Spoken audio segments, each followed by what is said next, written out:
अस्सलाम वालेकुम व्यूअर्स, ये देखिए मैं आपको दिखा रहा हूँ जो ताज़ा तरीन खबर है। रजब भट्ट की करो ये फायरिंग, 4 फायर हुए हैं। मैं आपको ये दिखाता हूँ, ये देखें, ये साथ सुने भी।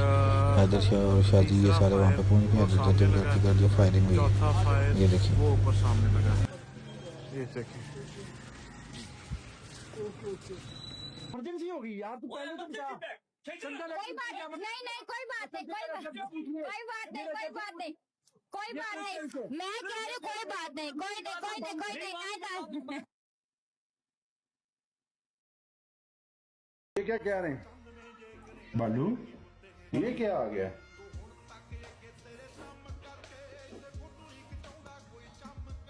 रिस्ट्रिक्शन किस चीज की?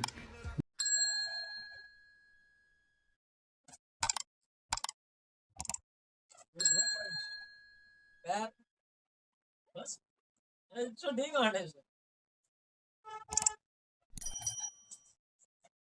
सुन ये नहीं तो तू है